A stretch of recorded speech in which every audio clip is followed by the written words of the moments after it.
Okay, people. This video will be about weird gasification equipment, some really, strange adaptations, and a bit of the history, more recent history behind gasification, and some of the older history too. Now, there is another video I've got. I don't know if it wasn't part of Firewood the Forgotten Fuel, but it's basically a couple of gasifiers my father took photos of, and yeah, one of those is for a diesel gasifier hybrid system. Was used to generate electricity in the outback. There are systems here that we have that are, I've even seen a Pakistani biogas one. They basically cut back the injectors to about 30% in a diesel, and then they just put in, we've got systems here that are LPG, which is a mix of propane and butane, sort of like my car, but diesel systems. And they got compressed natural gas systems they started using for big rigs. They've also had the normal LPG systems for big rigs as well, particularly a certain company's concrete trucks. Biogas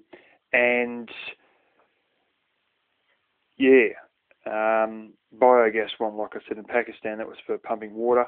But that one that you see in the description is gasifier diesel hybrid, and that was a very large generating system, for generating power, I think in Larix in Queensland, I think. Anyways, I'm going to put this phone in my pocket and, tell you about all the other different bits and pieces on gasifiers. And if you might be waiting a while to hear all the whole story here, because this video will go for a while, and believe me, this is the tip of the iceberg. I've still got to tell you one day about biogas, and I even understand quite a bit about nuclear radiation as well, and I'll do a video on that one day. So anyways, there you go, dark. Now, the gasifier you saw me using with Troy, that's a very simple sort of a system. That's about the simplest you can manage.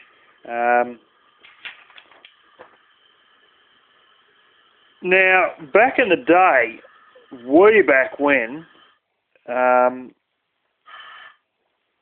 they originally wanted systems for lighting, much the same as your propane lantern sort of a thing, but they used gasifiers instead. Now, this was done primarily in Europe. It was done here and in America in a small sort of a way, but primarily it was done in Europe. And this started in the 1800s, as far as I know. That was when it started to get quite common. I'm pretty certain it's what they used to refer to as town gas, and town, T-O-W-N, space gas, just like town, city. And I'm going to have to ask one of my old relatives at Christmas time, actually, in a few days' time, about town gas, because my mum reckons they had it, and she thought it was LPG, or propane, running through the lines. And I said, no, I think it may be gasifier gas. But they had gasifier gas, or producer gas, as they call it here, in lines running through cities, particularly to the rich areas of England and France in particular, and that was used to light the homes of the wealthy. Now, if you know a little bit about coal, there's a nasty little thing called sulfur dioxide that's in biogas, and you get a small amount of that, but you get, I think it's sulfur dioxide in coal, but there's, actually I'm certain it is, but there's the same sort of problems. It smells like rotten eggs. It will make you throw up if you get a good heap of it, and if you get even more, it'll actually poison you and kill you. Anyway, a lot of these gasifiers, I've got diagrams of these in this old book that I mentioned, that's written in 1916 or whatever, and it's in a PDF file, and I should find where it is actually and try and make it available for other people to download, I suppose. But anyway, back in the day, they used to use coal because, the British used coal for everything they could because, it's so much better than wood and that. And the trouble with all that is you get the sulphur, so they had to find a way to get it out. Now, all these old gasifiers, they were very simple sort of systems. And, of course, being in Europe, they're mad on bricks. So they basically used to build these giant gasifiers, I mean massive. There was a certain area in town that was like a factory that was just a gasifier plant. And it wasn't done with pipes all welded together and that, not primarily. Primarily, just about entirely actually, it was done with bricks. And this giant gasifier, it was made of bricks. Anyways, they used to have a lot of troubles getting out this sulphur, and they ended up creating the first toxic waste, some of which has still come into the surface and at the surface and destroyed certain areas in France. And it's known as blue billy. And basically it was a lime that had absorbed the sulphur dioxide. But they had to change it over once the lime sort of wouldn't take any more. The reason they wanted this stuff out is not only because it was poisonous, but it also stunk. But the other thing was it was pretty corrosive sort of stuff. And it used to screw up all the silverware, and all the silverware would tarnish at these rich people's places. And of course, do you really think they'd want the smell of rotten eggs burning in their homes? I don't think so. So yeah, that was, the early uses of it. There was a sort of an unsuccessful attempt in America to do it. Then they brought over a few Europeans who told them how to set it up, and they set up a reasonable system in one or two cities in the US. And I believe it was done in the town close to where I was. It may have been more common here because of so much British influence. I don't know what other European countries had it, but I know for a fact England and France did, and Scotland. Now, Scotland used to use coal when they could, but in the further out areas, in the not so close towns, they used to actually use peat. Now, if you know something about Scotland, you'll also know that they use peat bricks today, still in fireplaces. And some people have an issue with that, and I heard, I've seen a magazine back in the 80s that said, or could be the early 90s, that said that Scotland was going to run out of peat. Yeah, I mean, that may be a bit like saying that we're going to run out of coal in Australia. Oh, we had a lot of coal. Anyway, onto the newer systems, the gasifiers that we use on vehicles. Now, as I will end up saying in another video in the Debunked series called People Work Themselves Out, Sweden, 90% of vehicles in Sweden in World War II were running on gasifiers. Why? Well, the Swedish had they were a neutral country, and they enjoyed a very good time buying things from one side, particularly America, and selling them to the Nazis. At one point there, they borrowed $47 million, and 1 week later, they lent $45 million to the Nazis, only keeping $2 million for themselves. They borrowed it off some big American bank or something. So anyway, I hazard a guess and say they may have been selling, what's his name, oil to Hitler as well, and they basically, a few people got sick of it and cut them off from the oil supply or something like that. I do know they had synthetic oil being made from coal. I did think it was the Fischer-Tropsch process, but now I think it may be the process we're going to try and do here with some of our coal. But anyways, in the 1930s in Western Australia, apparently there was a big drought, and a lot of farmers tried to run their tractors from gasifiers, some successfully, some unsuccessfully. But yeah, in World War II, we had gasifiers here. We could only produce a certain amount of our oil needs, probably only 40% or something, but until recently we could still only produce 40% of our oil needs. So I don't know if we had sort of more than 40% or less than 40%, back in World War II. But things, I think we had more than 40%, but she wasn't glorious because, of course, the military had first dibs on the oil. And other people were all on fuel rationing here because the Japanese just cut us off from the rest of the world. And businesses, they had a higher fuel ration than people personally did, but they needed to run trucks and they couldn't really do business without using gasifiers.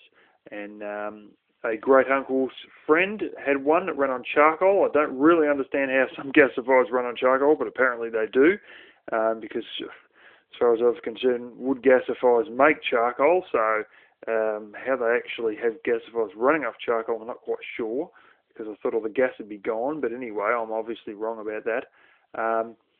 But his friend had a business, and he had a charcoal-powered gasifier, and another one of my great uncles actually drove a truck all day long, delivering milk, picking up milk, delivering bottles, because he worked for a dairy who would buy in from other people who had dairies. And this dairy that he was at not only had their own cattle, they'd buy in from other people, and then they'd, bottle the milk basically. And I don't know if they pasteurised it or not back then, but they used to bottle it all up. They used to bottle the cream up and stuff like that. They basically processed it, and he was the man to go and pick all the stuff up and deliver all the stuff. And he was in that truck all the time, and that was his job, just in the truck. And that truck was a coal gasifier powered truck, and he used to have to clean it out every weekend, and it was horrendously dirty. Apparently you get black all over trying to clean it out.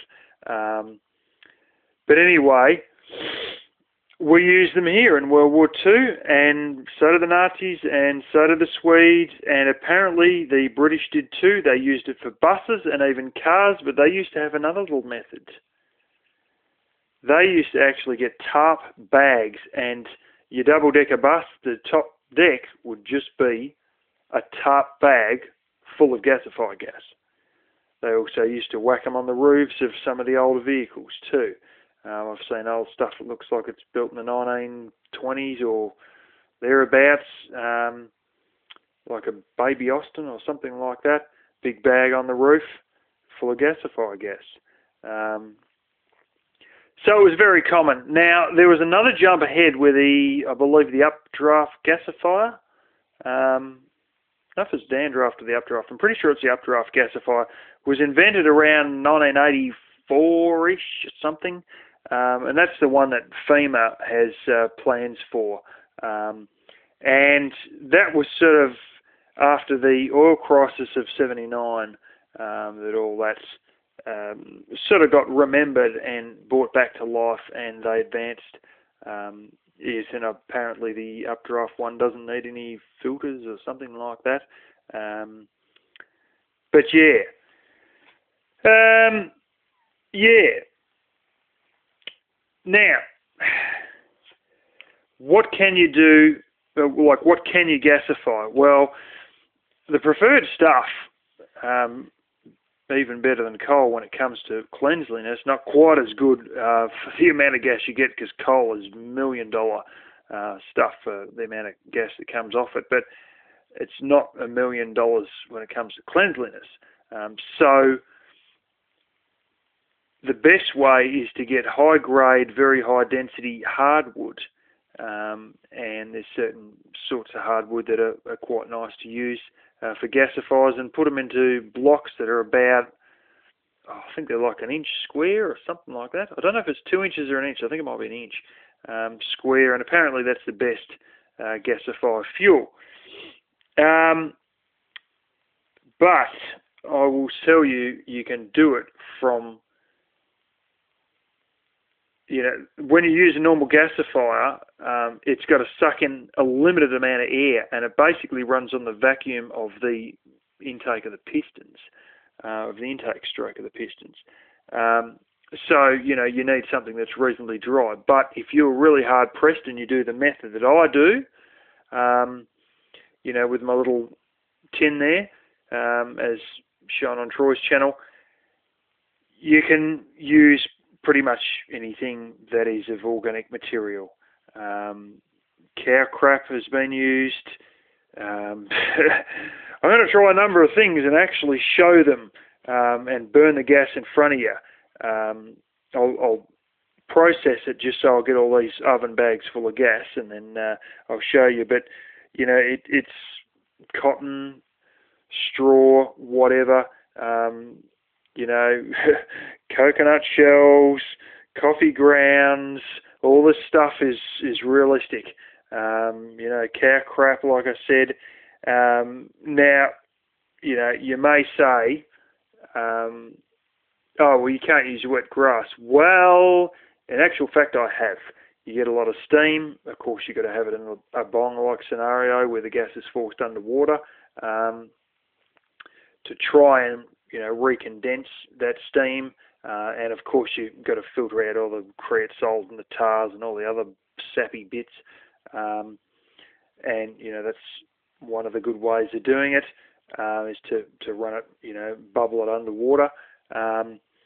And basically you'll get a lot of steam with wet grass, quite obviously, but it does actually produce gas because I have done it myself. It's not a very high grade gas. You don't get that perfect blue flame. You get more a yellow one. That's another thing I should note at this point.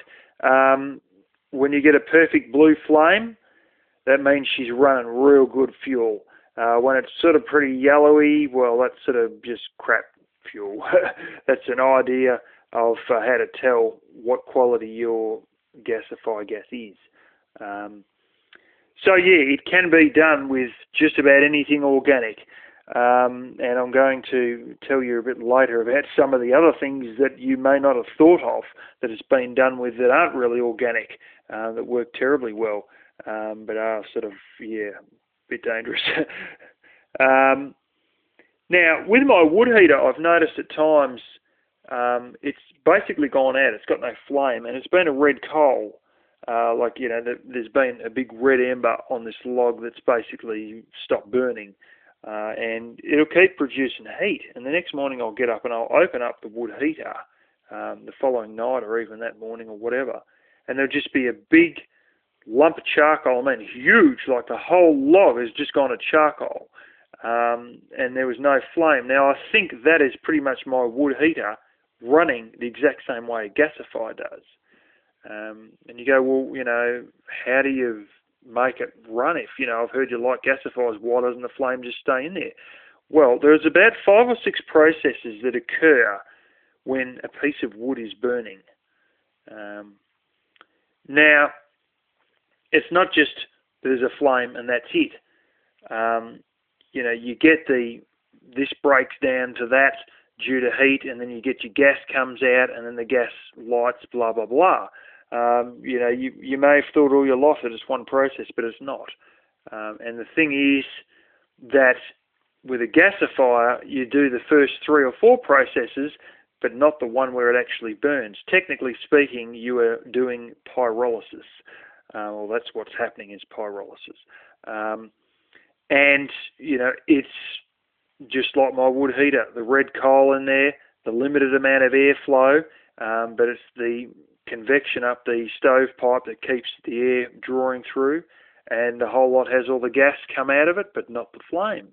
And yeah, I think my wood heater in that scenario is doing pretty much the same thing as a gasifier does. I'm not sure, but it seems to be in my mind, because at the end of it, I get a big heap of charcoal, and with a gasifier, at the end of it, you end up with a big heap of charcoal.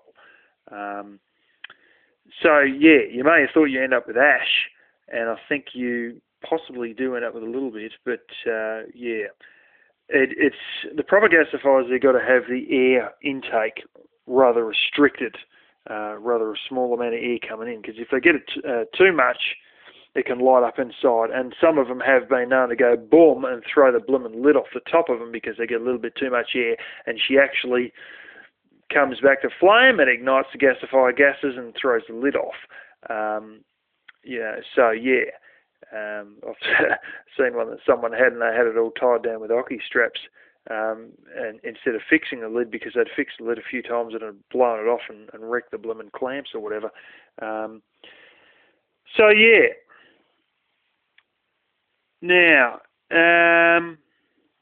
just got to read through my stuff here for a second. Yes, I might as well just throw in a bit of mist here. With the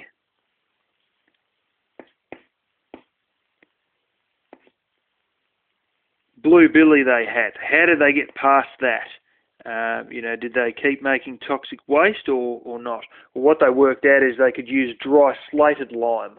And what had happened is they somehow would put it through lime powder or whatever the heck dry slated lime is, and that would absorb some of the sulfur dioxide. But there come a point where they had to open the lid and let it all go, and they take it out. And I don't know if you got water on it or something, then it would release the sulfur dioxide. I forget how it worked, but they reckon, yeah, the neighbours would end up feeling a bit faint-headed, and the stink, you could smell it when they do it. So, they'd sort of wet it all, I think, to get it to release the sulfur dioxide. But at the end of the day, they'd need dry lime, and it'd sort of blow through a whole like flour bag of dry lime, pretty much.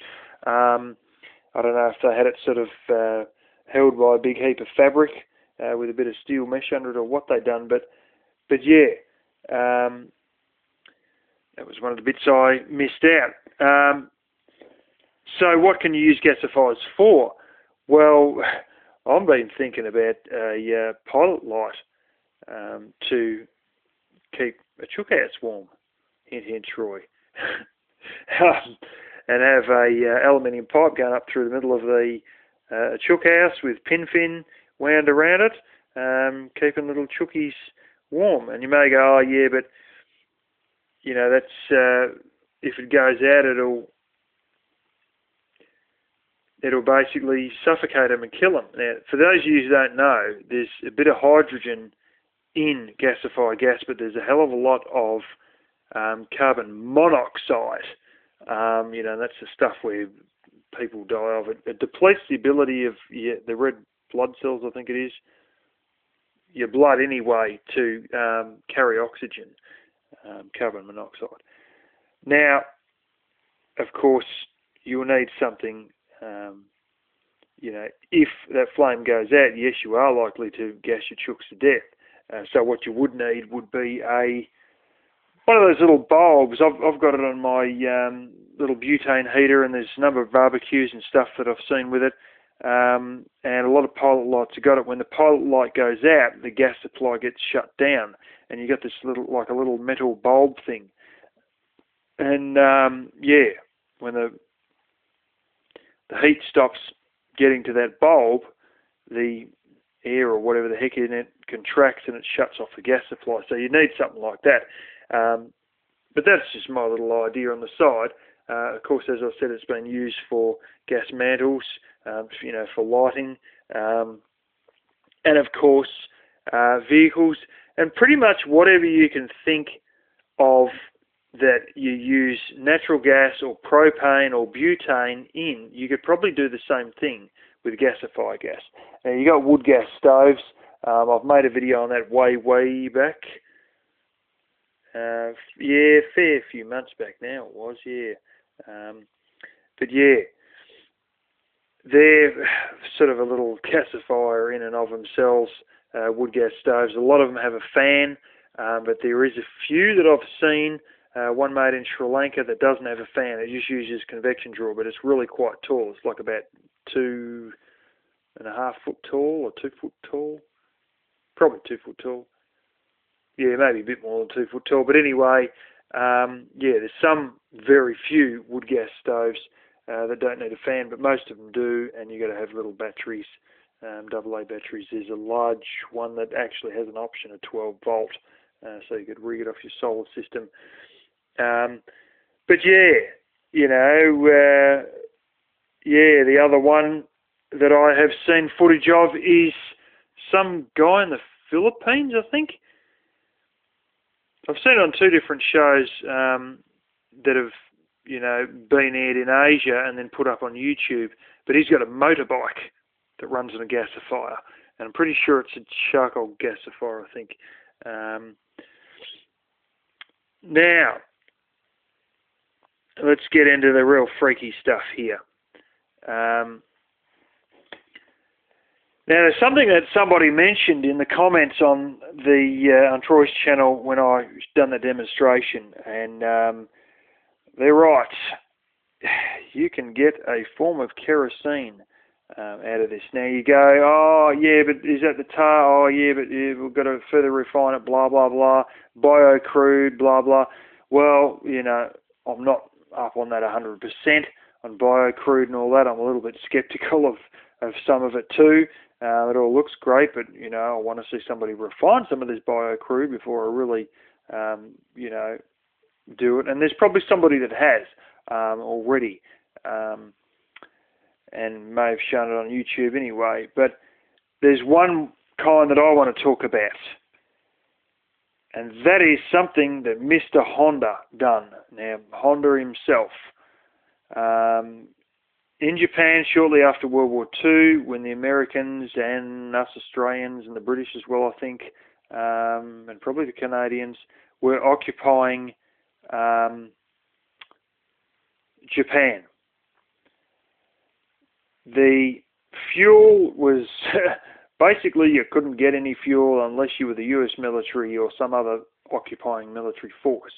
So Mr. Honda, strangely enough, through some excess amount of stuff that the US Army wanted to get rid of or whatever, he got hold of these 2-stroke motors, and he converted bicycles into motorbikes with these 2-stroke motors. But he didn't really have anything to run them off. Now, there is one kind of pine that I believe is in America, and I think there is even a second. I don't think there's a third, but I know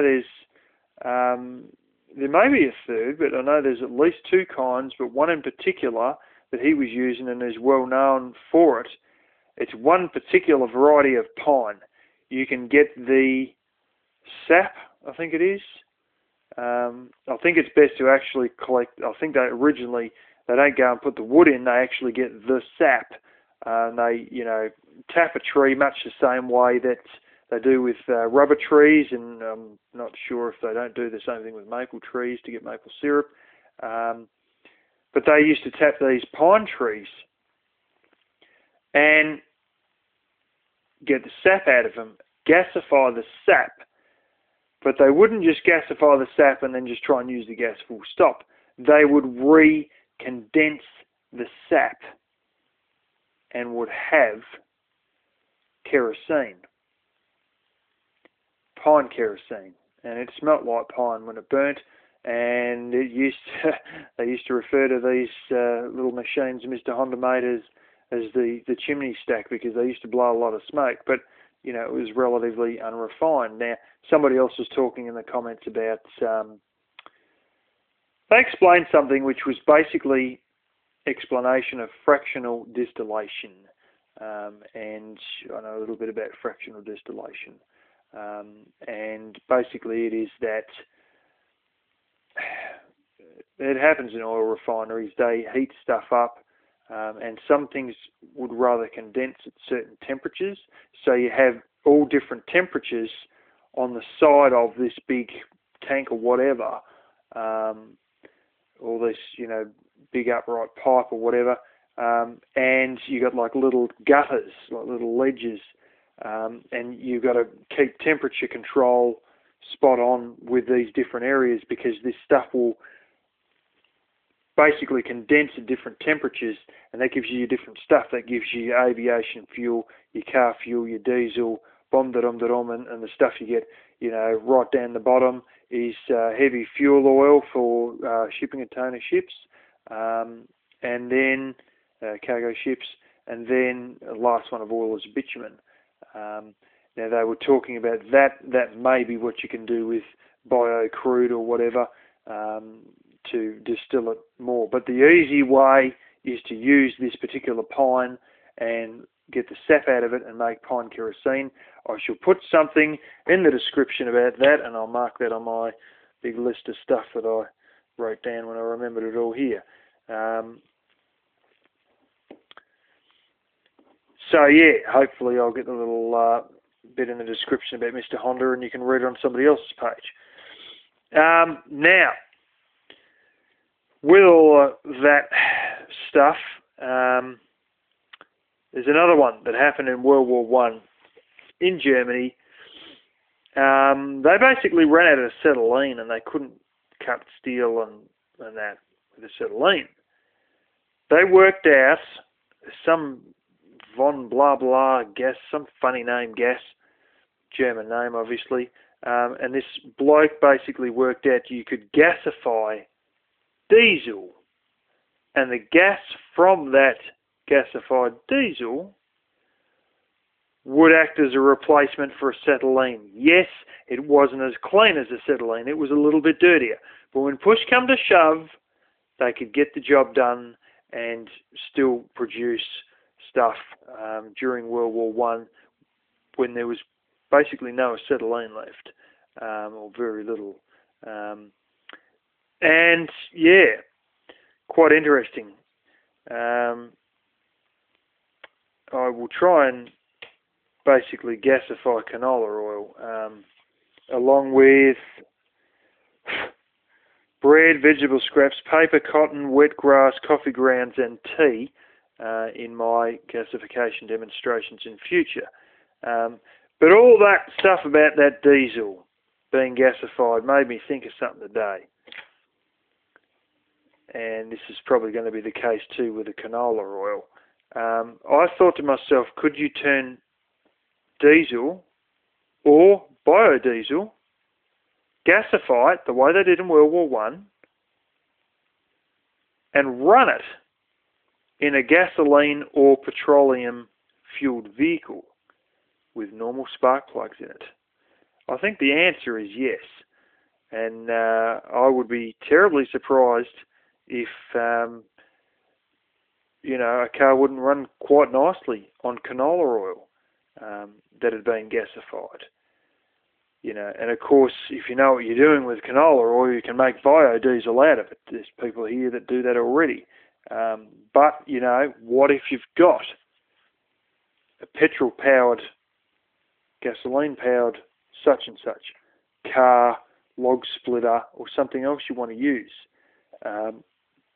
Well, you could quite possibly gasify canola oil if push come to shove, and you had to do it. I think it could be done quite easily. I would be a bit hesitant to use full-blown diesel and gasify that. It would probably work, but then I start questioning how hot the engine would be getting if you'd done that with a petrol engine using proper, diesel from crude oil. But yeah, that's the talk on strange gasification stuff. And yeah, I shall make another video where I basically burn gasify basically bread, veggie scraps, paper, canola oil, cotton, wet grass, coffee grounds, tea, and may even do some grass as well. Dry grass. I don't suppose there's a need really. But yeah, and I will show the gas being burnt from all of those in oven bags in another video. Might be a while off, but yeah. I hope you enjoyed that, and feel free to share it and pass it on to other people you know and all that. And yeah, thanks.